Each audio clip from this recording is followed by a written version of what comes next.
توی این ویدیو روی دیتا سنتر هتسنر با دو روش مختلف سرور با سیستم عامل میکروتیک راه اندازی میکنیم. سلام، رامتین هستم. اینجا نت ادمین پلاسه. اینجا هر هفته راجع به کامپیوتر، شبکه و تکنولوژی صحبت میکنیم. اگر براتون جالبه لطفاً با لایک کردن، شیر کردن و سابسکرایب کردن از من حمایت کنید. بریم سراغ ساخت سرور میکروتیک توی هتسنر. خب بیاین شروع کنیم. من توی پنل هتسنر کلاودم هستم. راجع به فرآیند عضویتش آخر ویدیو یکی دو تا نکته میگم. شما احتمالاً توی هتسنر اکانت فعال دارید. به هر حال شروع کنیم. هتسنر برای دسته‌بندی بهتر بهمون اجازه میده که پروژه تعریف کنیم و اینجا هم خودش یه پروژه به نام دیفالت داره. من از این استفاده نمی‌کنم چون توش چند تا سرور دارم. یه پروژه تست ایجاد می‌کنم. اسمش رو اینجا میذارم تست. اد پروژکت رو میزنم و اینجا میرم داخل این پروژه. حالا میتونم اینجا سرور بسازم. اد سرور رو میزنم. اینجا باید مواردی که مد نظرم هست رو انتخاب کنم. لوکیشنش رو میتونم اینجا بذارم همین فنلاند بمونه دیگه. دو تا دیتا سنتر توی آلمان، دو تا هم توی آمریکا داره. برای مایی که توی ایران هستیم انتخاب لوکیشن های اروپا بهتره، پینگ پایینتری داره. پایینتر میتونم ایمیج سیستم عاملم رو انتخاب کنم. میبینید اینجا از میکروتیک خبری نیست. توی این تب اپس هم یه سری ایمیج آماده هست ولی باز میکروتیک رو نداریم. برمیگردم همین تب OS Images، میذارم همین اوبونتو 22.04 باقی بمونه. میام پایینتر تایپ CPU رو انتخاب میکنم. Dedicated vCPU رو میتونم بذارم و قیمتش خیلی بالاتره ولی نیازی نداریم، ریسورس زیادی نمیکشه میکروتیک. همین شرد vCPU رو میذارم بمونه. میتونم اینجا معماری CPU رو x86 یا ARM انتخاب کنم. ARM پرفورمنس خیلی بهتری داره ولی باید سیستم عاملی هم که نصب میکنیم نسخه ARMش رو نصب کنیم. میذارم همین x86 بمونه. اینجا باید ریسورس ها تعیین کنم. همین حداقل رو انتخاب بکنم. یک کور سی پی یو، 2 گیگ رم، 20 گیگ SSD و 20 ترابایت هم ترافیک ماهیانه داره که خیلی عدد خوبیه. میام پایینتر راجع به نتورکینگ میتونم تصمیم بگیرم. IPv4 رو که حتما میخوایم برای ارتباط با سرور. IPv6 رو خب رایگان داره ارائه میده پس بذاریم باشه. اینجا باید SSH رو اد کنم. راجبش قبلا صحبت کردیم. میکروتیک یوزر پیشفرضش روت نیست و باید حتما اینجا SSH کی اد کنیم. اد رو میزنم و اینجا SSH کی که دارم روی سیستمم رو وارد میکنم.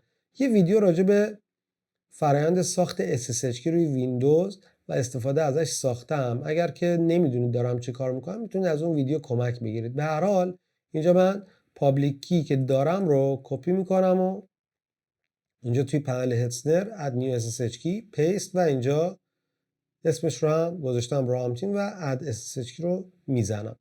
اینو هم انتخاب کردم. میتونم ولوم هم اد کنم ولی نیازی نیست واقعا. برای میکروتیک ما استوریج زیاد لازم نداریم. فایروال هم نیازی نداریم. میتونیم از کانفیگ خود فایروال میکروتیک استفاده کنیم. بکاپ هم هزینه داره. میتونم از اسکریپت هایی که برای بکاپ میکروتیک هست استفاده کنم. بچه‌ها یه ویدیو هم در این باره ساختم، لینکش توی دیسکریپشن هست. میتونید ازش کمک بگیرید و اتوماتیک از سرور میکروتیکتون بکاپ بگیرید. باز میتونم یه گروه و یه لیبل هم براش ست کنم برای دسته‌بندی بهتر. اینجا میتونم کلاود کانفیگ هم ست کنم. راجبش توی قدم بعدی صحبت میکنیم. گفتیم دیگه با دو روش میخوایم این کار رو انجام بدیم. پس بذارید الان راجبش صحبت نکنیم. اسم این سرور رو میذارم تست 1 و کرییت. خب میبینید که سرور ساخته شده. آی پیشو کپی میکنم. میام توی ترمینال حالا یا CMD خیلی هم تفاوتی نداره و SSH root آدرس سرور. اینجا فینگرپرینتش رو باید تایید کنم. من چون قبلا این آی پی رو داشتم باید از توی نان هاست ویندوزم پاکش کنم.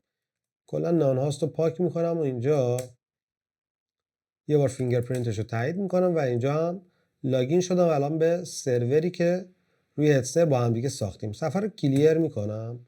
با کنترل ال این کار رو انجام دادم. میتونم اینجا بذارم cat etc lsb release یا os release هم میتونستم بزنم. همین کامندم این کار رو انجام میداد. آره. من الان اوبونتو 22.04 دارم. میخوام توی در واقع روش اول با استفاده از کامندهای لینوکس میکروتیک رو نصب کنم. اینجا بچه‌ها من یه دایرکتوری دارم. بذارید اینو ببندم و اینجا یه دایرکتوری دارم به صورت فایل زیپ توی کانال تلگرام هست. میتونید دریافتش کنید. اینجا کامندایی که برای نصب میکروتیک روی سرور لینوکسی هست رو میتونم استفاده کنم. تو قدم اول دانلودش میکنم، با این اسم ذخیره میکنم، بعد اکسترکتش میکنم این ایمیج رو و بعد با این کامند میام رایتش میکنم روی دیسک و کانورتش میکنم. روی هتسنر هیچ نکته‌ای نداره، اسم دیسک هتسنر همین SDA، خیلی نیازی به بررسی این موضوع نیست. پس بریم اول لینکش رو ببینیم. بریم توی سایت میکروتیک. بچه سافتور رو که بزنم میتونم روتر OS میکروتیک رو دانلود کنم، ولی اینو میبندم. ما با کلاود هاستد روتر کار داریم، نسخه ای که میکروتیک ارائه داده برای نصب روی VPS ها و سرورهای ابری.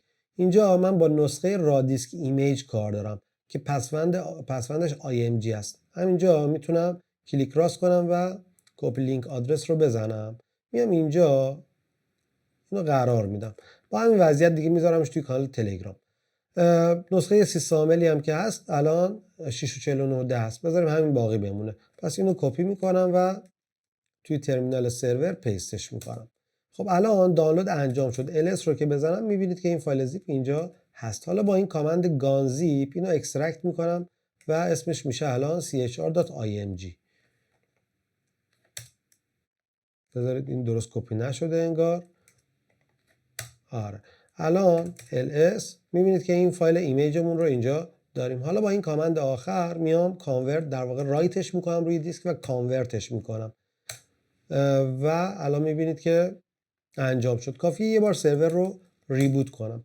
چند ثانیه که صبر کنم روش روتر OS میکروتیک رو دارم و فقط نکته ای که هست بچه‌ها باید خیلی سریع لاگین کنید به سرور و پسورد روش ست کنید، چون اگر این کار رو انجام ندید یه سری اسکریپت ها هستن که دائما دارن IP پابلیک رو شناسایی میکنن و بهشون اتک میزنن. الان هنوز بوت نشده بالا بیاد، چند ثانیه صبر کنیم.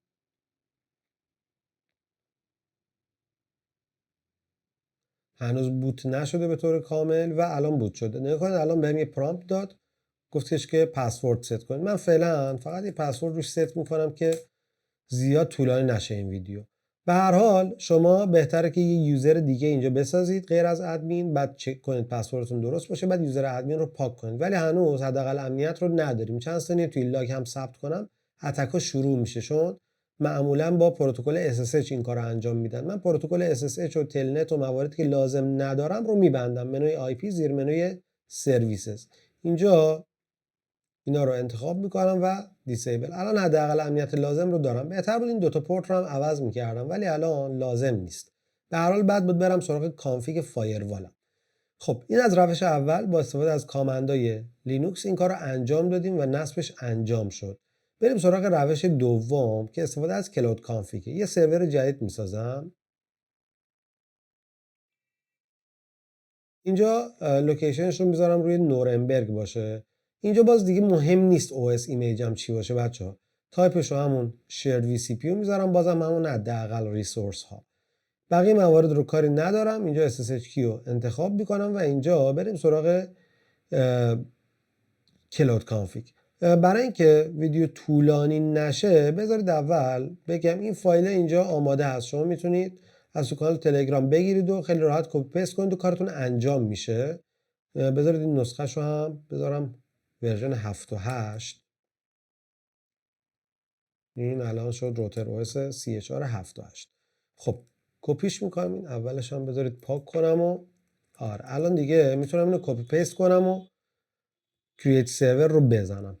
تا داره ساخت سرور انجام میشه یه توضیح کوتاه بدم. ببینید اتفاقی که میفته اینه که سرور ساخته میشه با همون اوبونتو 22.02 که خودش انتخاب کرده بود.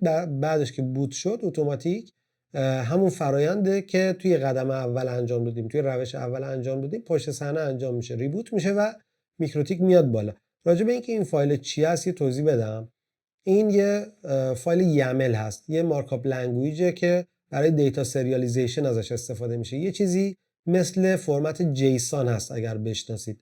اینجا نگاه کنید کامندایی که در نهایت داره اجرا میشه مثل همون فرایند روش اوله دیگه. نگاه کنید داره wget میکنه، بعد اکسترکت میکنه، بعد با کامند dd رایتش میکنه و بعد ریبوتش میکنه. ولی خب خیلی سریعتر و ساده تره.